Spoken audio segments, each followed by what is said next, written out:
એટલે ટૂંકમાં રુદ્રાક્ષની માળા, તુલસીની માળા અથવા તો ઝેર ઉપર એનો એક વિશેષ મહિમા ચોક્કસ છે. પણ છતાંય આંગળી ઉપર જપો, યંત્રથી જપો, એ પણ દેશકાળ પ્રમાણે બરાબર છે. હરિનામ લેવું.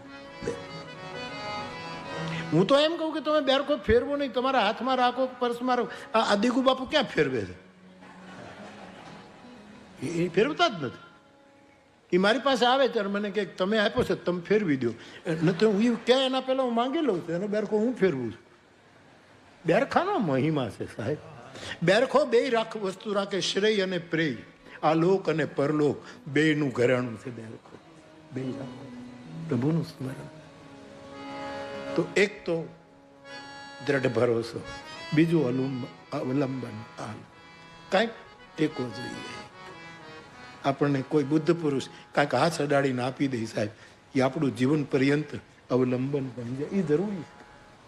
ત્રીજો આધાર, ત્રીજો શબ્દ આધાર. બધાના ભાષ્યો જુદા છે, પણ ટૂંકમાં આધાર. આધાર. ભરત કહે છે આધાર વગર મને શાંતિ નહીં મળે, મને આધાર આપો, મને આધાર આપો. અને પછી પ્રભુ કરી કૃપા પાવડી. એ ત્રીજો. ચોથો છે સહારો. સહારો. મારી સાથે કોઈક ચાલો, મને ટેકો રહેશે. હું એકલો, તમે આવો તો વળી સારું. એક સહારો. સહારો. પાંચમો શબ્દ છે શરણાગતિના સૂત્રોમાં આધીનતા. આધીનતા. આધીનતા. હવે બીજી કોઈ આધીનતા, એક જ જગ્યા.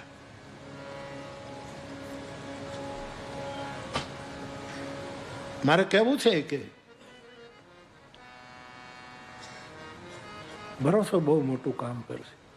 થોડું વહેલા મોડું થાય એ આપણે નિર્ણય નથી કરવાનો, એને કરવાનો.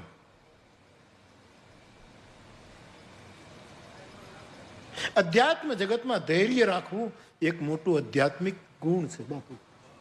ધૈર્ય. અત્યારે આપણે શું થયું છે કે હું 8 વાગે નથી કરવું, 9 વાગે થઈ જવું જોઈએ. ન થાય. 9 મહિના પણ લાગે. આજના શિક્ષણ વિભાગે સ્કૂલ કોલેજમાં છોકરાઓને ધીરજ શીખવવાની પહેલા જરૂર છે. ધર્મ પછી શીખવો, ધીરજ શીખવો. નિર્વેદ સંસ્કૃતમાં એક શબ્દ છે નિર્વેદ. નિર્વેદ અલમ બુદ્ધિ એનો પર્યાય છે. અલમ. નિર્વેદનો અર્થ છે તાત્કાલિક નહીં, હું ધીરજ રાખીશ, હું ધીરજ રાખીશ. એનું નામ ફકીર, જેની મેરું સરકી ધીર જગમાં, એનું નામ ફકીર.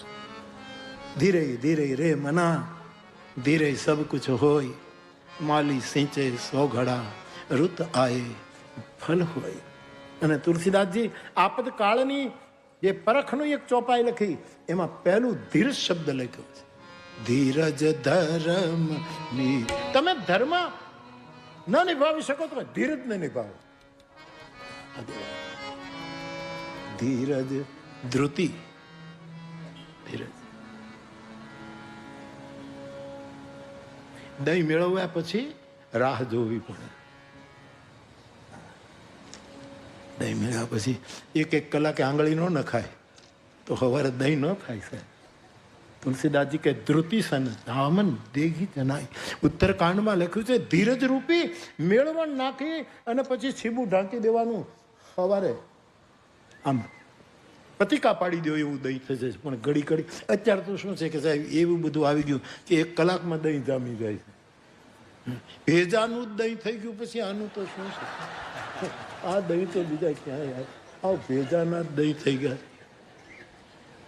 તમે જો સાહેબ આપણે ત્યાં જૂના ગામડાઓમાં જે ઢોકળા થતા એના આથા નાખો અને પછી 12 કલાક કે 24 કલાક. અત્યારે તો બધા ઘણી જગ્યાએ હું જાઉં છું કે બાપુ ઢોકળા કરી દે. મેં કીધું પણ ઢોકળા થાય કેમ? તો કે તમે હમણાં અડધા કલાકમાં ખબર નહીં શું કરે છે ઢોકળું. એ ઢોકળું ખવાય નહીં, ઢોકળું થઈ જાય, ફૂટી નીકળે, ફૂટી નીકળે. ધીરે ધીરે રે મના. છોકરાઓને શીખો બેટા ધીરજ રાખજે, આજ નહીં તો કાલ કાંઈક થશે મારા બાપ, અને જે દી થશે તે દિવસે સારું થશે. સારું. આધીનતા. આધીનતા. આપણે આપણું હિત જોઈએ છે, એ આપણા પરમ હિત માટે વિચારે છે કે છોકરા તારા હિતમાં આ કલ્યાણ નથી, પણ તારું પરમ હિત શેમાં છે એમાં હું બેઠો છું.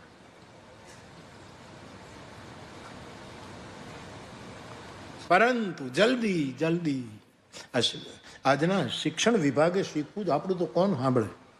તમે આટલા સાંભળો છો એટલે આપણે પતી ગયું, બાકી કોણ?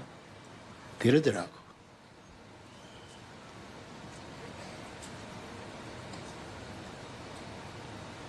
ધૈર્ય રાખીને જો ઈચ્છાઓ કરશું તો ઈચ્છા માર્ગ બનશે, મંજિલ બનશે. સાહેબ, વિલ ફાઇન્ડ અ વે. માર્ગ પકડાવી દેશે એક વિલ. આપણું ઈચ્છા બાળ આપણું જે એ જે હશે તો આપણને પેલું લઈ જશે. આપણે બધું તાત્કાલિક ઇન્સ્ટન્ટ. બીક લાગે ઇન્સ્ટન્ટ ખોરાક, સમય.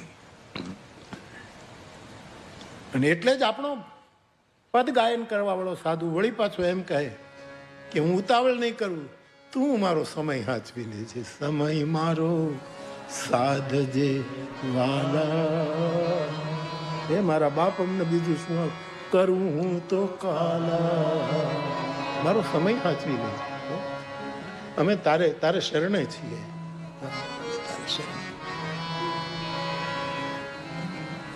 અજ્ઞ અકોવિદ અંધ, સ્વાર્થની અંધતા, આ બધી અંધતા. ઘણા લોકો, સુરદાસ આંખો નથી પણ અંધ નથી, એનામાં દ્રઢતા, આધીનતા, અવલંબન, સહારો અને આ 5 સૂત્રને લઈ સુરદાસ ચાલે. એને દેખાણું એટલું કોઈને ન દેખાણું સાહેબ, કારણ કે આ રીતે બરોબર. આ શબ્દ જ મને તમને જીવાડે બરોબર. હું સાહેબ તમને હું ભ્રમણામાં ન નાખું, પણ મારા કેટલા જીવન અનુભવ હશે જે ભરોસાને કારણે આગળ નીકળે. બાકી આપણું ગજવું શું સાહેબ? આપણે શું કરીએ? ભરોસો. તમારા હશે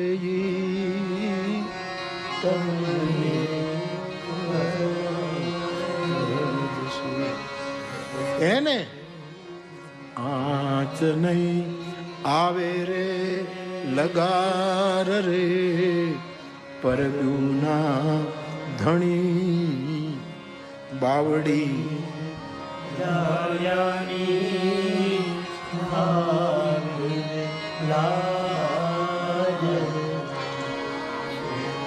પરીક્ષા જરૂર થાય. મને આજે કોને પ્રશ્ન, કિશોર ત્યાં પૂછ્યું છે, ત્યાં પૂછ્યું ને થોડુંક અંગ્રેજી ને થોડુંક ગુજરાતીમાં. એને મને પ્રશ્ન પૂછ્યો કે ભગવાન શંકરને ખાતરી છે કે પાર્વતી દેવી છે, જગદંબા છે, એણે તપ કર્યું, આકાશવાણીએ એને કહી દીધું કે તમને શંકર મળશે. સપ્તઋષિઓએ શિવજીને બધી વાત, તો શિવજીએ સપ્તઋષિઓને પાર્વતીની પ્રેમ પરીક્ષા લેવા કેમ મોકલી? ભગવાન રામે કીધું કે તમારે પાર્વતી સાથે પરણવાનું, શિવજી આ પાડી. પ્રભુએ કીધું પછી પરીક્ષા શું કામ આવી? પરીક્ષા પ્રેમ હશે તો પરીક્ષા થશે જ, આ નિયમ છે. પ્રેમ ન કરો તો પરીક્ષા આપવાનો સવાલ જ. જેણે જેણે પ્રેમ કર્યો એ બધાની પરીક્ષા થઈ. અને આપણને એમ થાય કે એની પરીક્ષા, બાકી એના પ્રેમને લીધે જેણે જેણે એની પરીક્ષા કરી છે ને, એને કરતાલો વગાડીને ઉત્સવો મનાવ્યા છે સાહેબ. એને ખબર છે કે આ પરીક્ષા મને ધન્ય કરશે. પ્રેમની પરીક્ષા થાય જ. ભક્તિ છે શુરાપુરાની, પછી થાય કસોટી પુરાની, નહીતર થાય ફજેતી અધૂરાની. એ કાયરનો શણગાર નથી. એટલે શિવજી પરીક્ષા કરવા માટે પાર્વતી પહી જાઓ તું પ્રેમ પરીક્ષા લે, આ વાત આવી અને એને સારો મુદ્દો પકડ્યો. પણ પ્રેમ હશે તો પરીક્ષા થશે, એ નિયમ છે. ગમે તેટલી પરીક્ષા થાય, પ્રતીક્ષા કરતે રહો. બસ આપણા પરમ હિતમાં હશે એ થઈને ઊભું રહેશે. તો અજ્ઞ, અકોવિદ, અંધ અને અભાગી, જેના ભાગ્ય જ ફૂટી ગયા હોય, અભાગી છે, એના મનના અરીસા બહુ મેલા છે. રામાયણનો આશ્રય કરીશું તો સાહેબ આ તો બધા અનુભવો છે સાહેબ. વિધાતાએ કાંઈક લખ્યું હોય અને રામાયણ કાંઈક નું કાંઈક કરી નાખે. વિધાતા બિચારો થઈ જાય સાહેબ. રામાયણ માટે તો લખ્યું મેટ કઠિન કુ અંક દુર્ભાગીને ભાગ્યવાન બનાવી દે. શું ન કરે. આજ્ઞા આકો વિદ અંધ અભાગી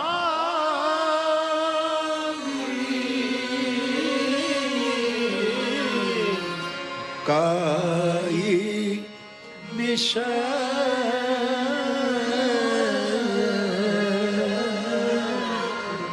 મુકુર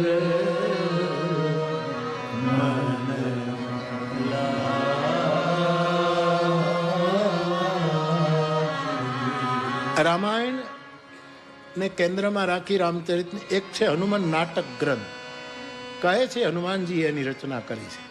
હનુમાન નાટક થોડું થોડું મળે છે, પૂરેપૂરું મળતું નથી. એમ કહે છે કે પથ્થર ઉપર પોતાના નખથી એમણે રામચરિતમાં અંકિત કર્યું. હનુમાનજી નાખોનથી રામાયણ લખ્યું પર્વત ઉપર. શિલાલેખ પહેલા આપણે ત્યાં થતા ને કે શિલાલેખો થતા. પણ એક દિવસ હનુમાનજીએ વાલ્મીકીજીને ઉદાસ જોયા અને પૂછ્યું, હું પણ વિજ્ઞાન વિશારદ, આપ પણ વિજ્ઞાન વિશારદ, આપણે બંને સીતારામના ગુણગાન ના અરણ્યમાં વિચરણ કરનારા બંને છીએ, અને તમે ઉદાસ કેમ છો? તો કે જવા દો મહારાજ. બોલે નહીં, બતાવો શું છે? કે મહારાજ સાંભળ્યું છે તમે હનુમાન નાટક નામનો એક ગ્રંથ લખ્યો છે રામાયણ ઉપર, અને હવે મારું વાલ્મીકી રામાયણ કોણ વાંચશે? એનો મહિમા ઘટી જશે. અને એ જ વખતે હનુમાનજીએ એ બધા શિલાખંડો સમુદ્રમાં ફેંકી દીધા.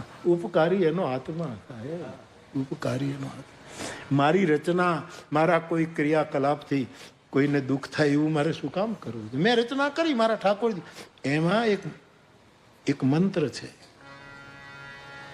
અશોક વાટિકામાં જાનકીજી બેઠા છે, રડે છે. ત્રિજટા બેઠા છે, એને બહુ સાથ આપ્યો છે સીતાજી વિષમ પરિસ્થિતિમાં.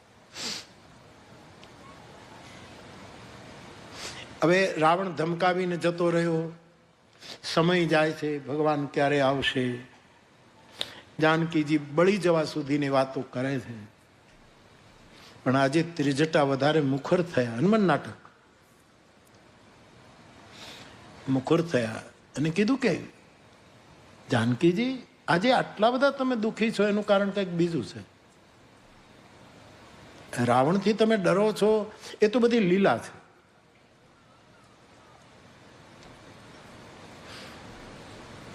આટલા બધા રુદન કેમ કરો? અને સીતાજી હનુમાન નાટકમાં જ્યારે એમ કહ્યું કે માં, હું એટલી બધી રામના સ્મરણમાં ડૂબી જાઉં છું કે એના સ્મરણમાં કરતા કરતા કરતા કરતા મને બીક લાગે છે કે હું રામ થઈ જઈશ. કીટભૃંગ ન્યાયનો આખો શ્લોક હનુમાન નાટકમાં આવ્યો. હું રામ થઈ જઈશ. તો તમે રામ થઈ જાઓ તો એ તો સારું, કે નહીં મારે મારી જાનકી પણ રાખવું છે.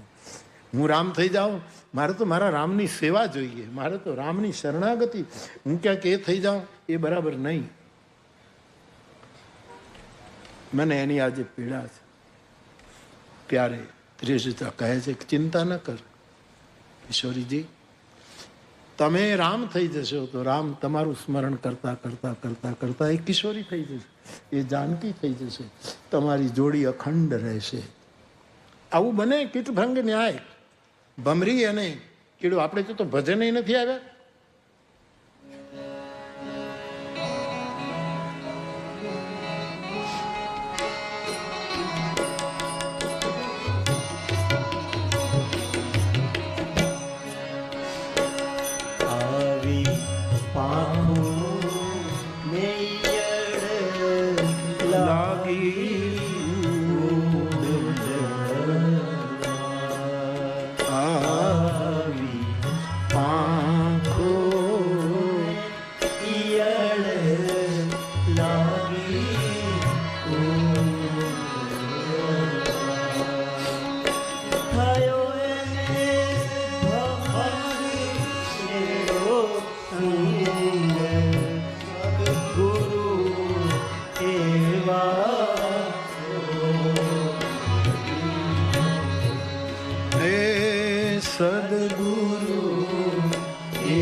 કબીર સાહેબની પરંપરામાં એ કાળમાં જ્યારે કબીર સાહેબ નિર્વાણને પદને પ્રાપ્ત, એના પછી કબીર સાહેબના સદગુરુ સાહેબના સ્મરણમાં ડૂબેલા બધા જ કબીર આશ્રિત સેવકોના ચહેરા કબીર જેવા થવા માંડ્યા.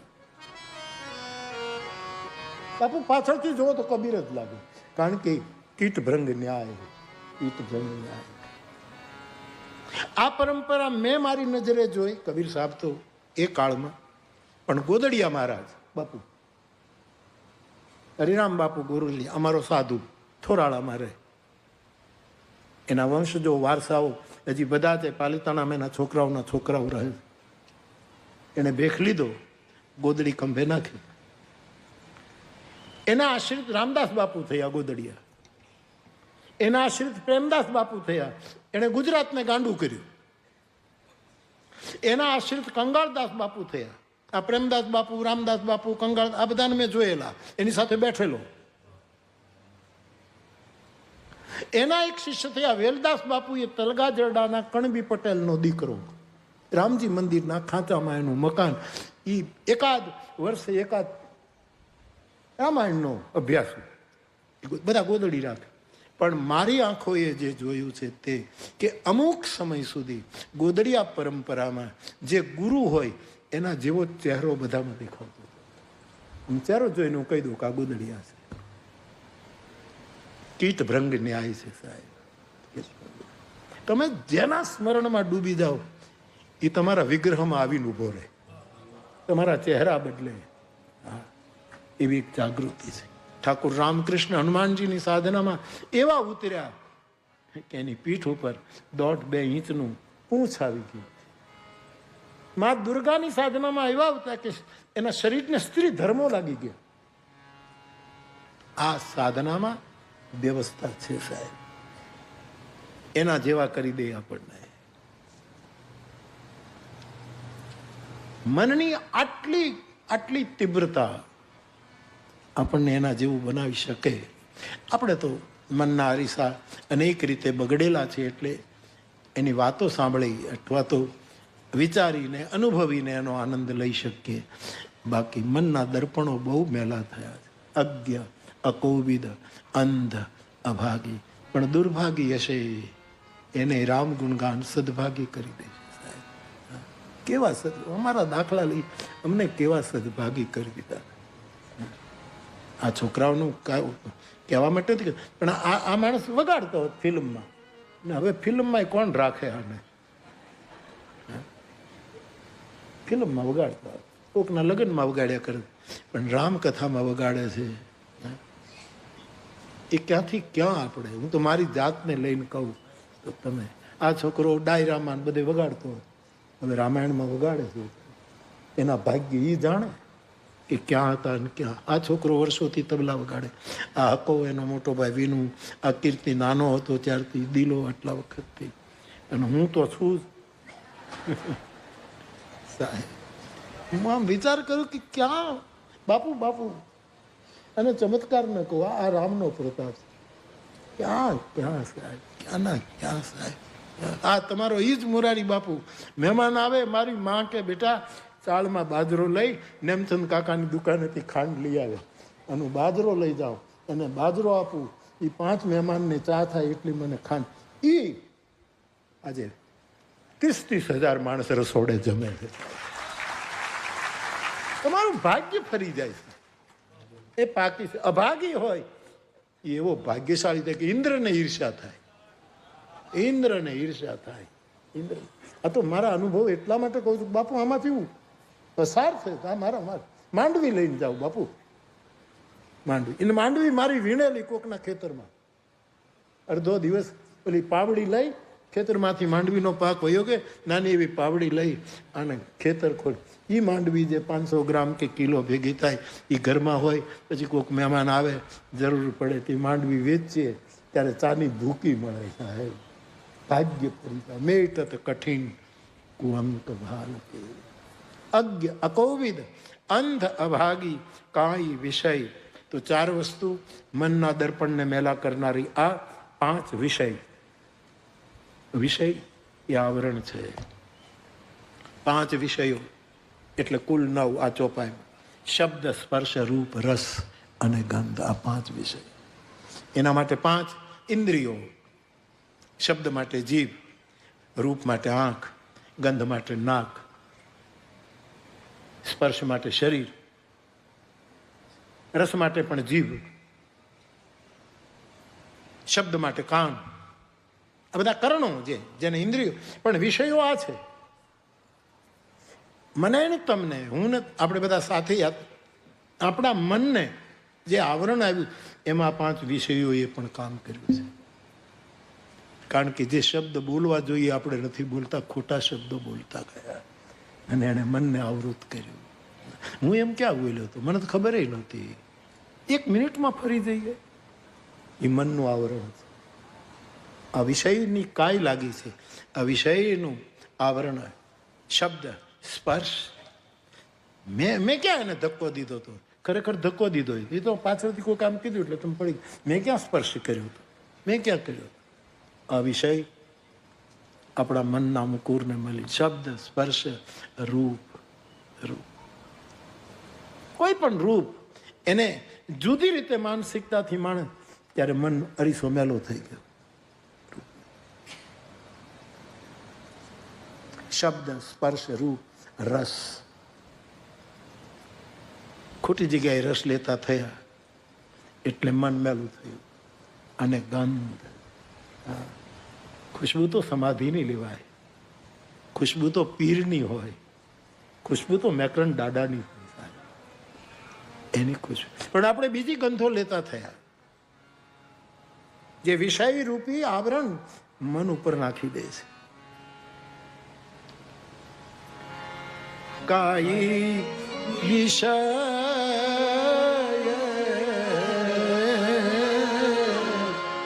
મુકુર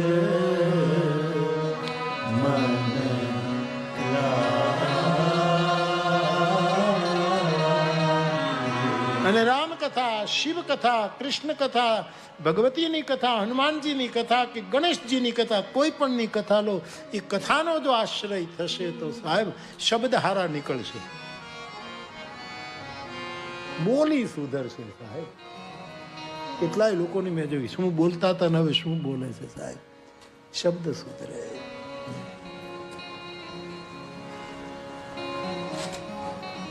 અમારો મોહન, ગાંધીધામ મોહન, એ શું બોલતો? અત્યારે શેરો શાયરી બોલતો થઈ ગયો, સૂત્રો કાઢતો થઈ ગયો, ચિંતન કરતો થઈ ગયો. બોલ, કાલે કેટલું એને પ્રવચન આપ્યું. શબ્દ ફરી જાય. ગાળો દેતા હોય ને એ ગાળો સહન કરતા શીખી જાય. એ રામાયણ કરે. જે ગાળો દેતા હતા એ ગાળો સહન કરી લે. કઈ વાંધો નહીં બાપા, એમાં શું થઈ ગયું, એમાં શું થઈ ગયું? 52 અક્ષરની અંદર તું બોલે છે ને, એમાં મોટી વાત શું છે? એનું કયું મોટું કામ? શબ્દ. કવિ દાદ બાપુ એ તો લખ્યું ને, ગઝલ લખે. હવે એ છે દાદ બાપુની ગઝલ થઈ કે શબ્દ એક વાવીએ તો સંહિતા નીકળે એવું. અને મહાભારતનું કંઈક કરીએ તો ગીતા નીકળે, અને જો સાચી રીતે તમે કંઈક કરો તો સીતા નીકળે. આવું દાદલ બાપુની ગઝલ છે. આ કાગ બાપુ 1-2 ગઝલ લખી. બોલો, પણ સરસ કહેવાય, બહુ સરસ કહેવાય. શબ્દ સુધરે છે. ગાળો દેનારા ગાળો સહન કરતા થયા છે. તમારો રામડો કળશ, રામડો શિવરાત્રિના મેળામાં બાપુ, ત્યારે આપણે વિશ્વંભર ભારતી બાપુનો ઉતારો અત્યારે જે છે એમ, બાપુ તો ગયા પણ એક ટેકરા ઉપર હતો ને એટલી બધી ભીડ થાય, વર્ષો પહેલાની વાત. અને પછી હું મારે જાઉં એટલે લોકોની ભીડ નડે. હવે આમ ચડીને ઉપર જવું પડે ને, નાનો એવો આમ આટલી એવી જગ્યા, અને એમાં ટેકરા ઉપર ચડવું પડે, અને એમાં રામડો બધાને ધક્કા મારે, મારી ગાડીને જ્યાં સુધી લઈ જાય અને બધાને ધક્કા મારે કે ભાઈ બાપુને આવો ચાલો. એમાં એક જણો એને બાપુને કાંઈ લેવા દેવા નહોતા, અને એનો મગજ ગયો કે તમે બાપુ બાપુ શું કરો? હા, રામડાને 2-3 ગાળો દઈ દીધી. હા, બાપુ હોય તો કહે ને ઘરે રહે, આવું કીધું. મને મને મેળો નહોતો કરવા દેવો એને. ઘરે રહે તમારે આ બધું અમને ધક્કા શું કામ મને? એમાં 2-3 ગાળ મને દી, પણ જ્યારે રામડાને દીધી ગાળ. હા, અને ઓલો શું બોલ્યો, ઊભો રહ્યો અહીંયા જ ઊભો રહેજે, અહીંયા જ તને માતાજીની આણ છે જો અહીંથી ક્યાંય ગયું હતું. હમણાં હું મારા બાપુ પાસે મૂકી આવું, પછી હું આવું છું.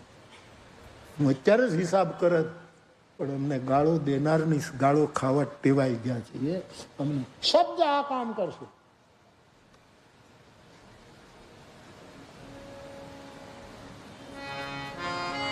જીઓ તો જી ઝેર મત થયો સક્કર થયો સે.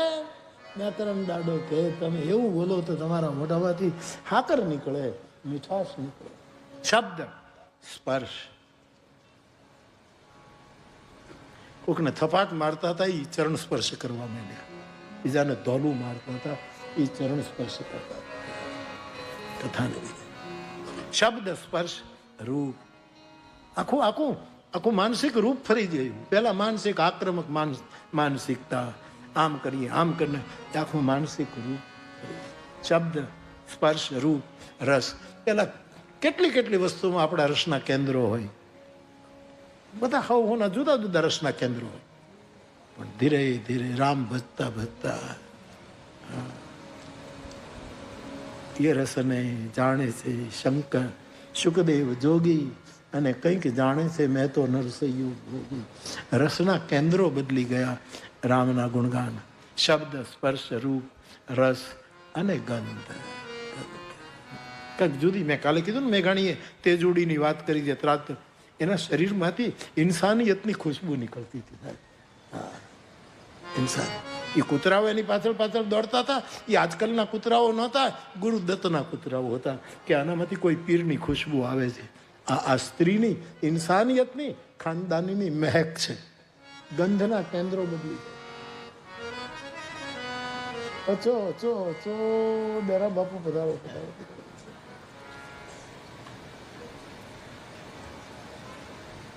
આજ્ઞ આપો વિદ અંધ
મનના અનેક રૂપો છે. એમાંનું મનરૂપી દર્પણ, એના અમુક રીતની જે વ્યાખ્યાઓ, આવરણો.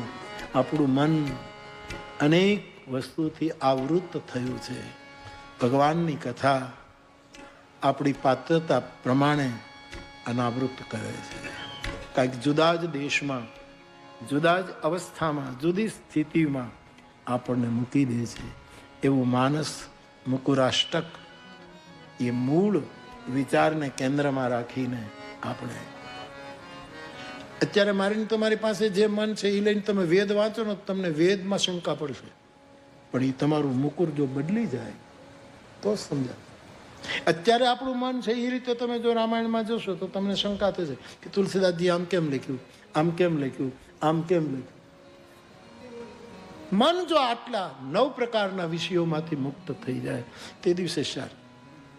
વેદમાં એક વાક્ય છે, વાક્ય તો હું ભૂલી ગયો, એમાં એમ લખ્યું છે કે એ મન હરખું હોય તો સમજાય, નહીતર ખોટાડતું થઈ. એમાં એમ લખ્યું છે કે કોઈ પણ યુવતી પહેલા ચંદ્રમા પાસે જાય, પછી ગંધર્વ પાસે જાય, પછી અગ્નિ પાસે જાય, પછી પુરુષ પાસે જાય. હવે આનો અર્થ તમે કરો. મન જો ખરાબ હોય તો આનો ખોટા અર્થો થઈ જાય. પણ આ સંદર્ભો છે. આ તો જેનું મન વિષયોથી મુક્ત હશે એ જ્યારે એનો અર્થ કરશે તો જ આ સમજાશે. હાલો કીડીબાઈની જાનમાં, હવે આપણું મન બરાબર ન હોય તો આપણને એમ થાય કીડીની જાન કેમ હોય, કીડી કેમ પરણે, એને વળી શું પરણવાની જરૂર, અને કીડીનો કોણ એવો કીડો છે કે જે એને જાન લઈને આવે. અને આટલું મોટું ભોજલરામ બાપાએ પદ લખ્યું, પણ એને સમજીને કીધું બાપુ કે કોણ કીડી અને કોણ જાણ.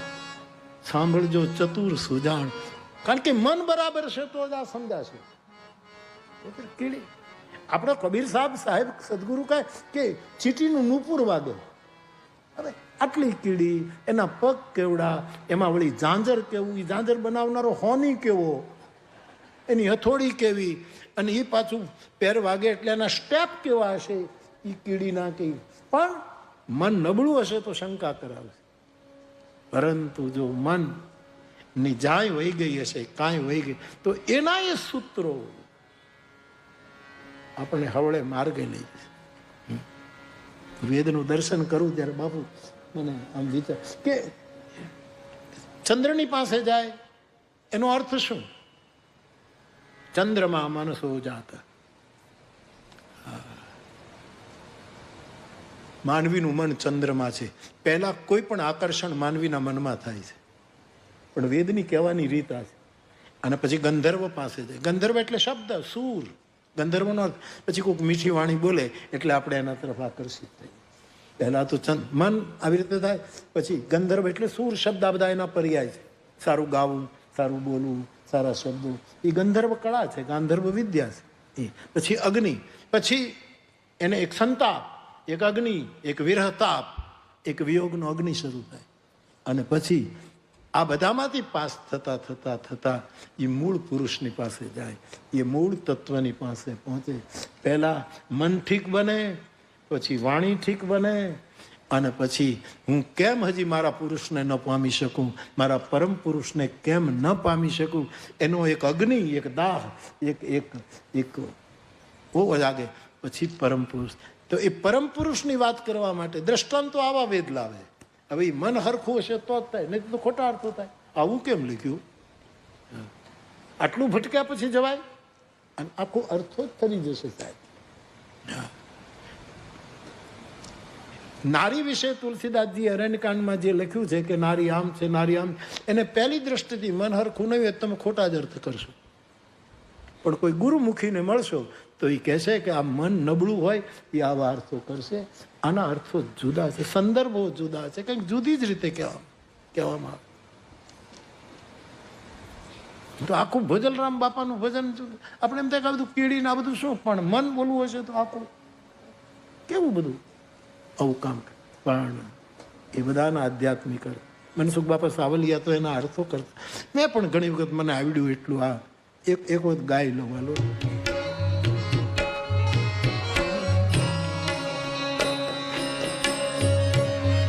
કીડી બિચારી કીડલી કીડીના લગનિયા લેવાય, કીડીના લગનિયા લેવાય, પંખી પારેવાન, પંખી પારેવાન, આ તો જાણે મોટા જાન. હાલો કીડી બાઈ, હાલો કીડી બાઈ.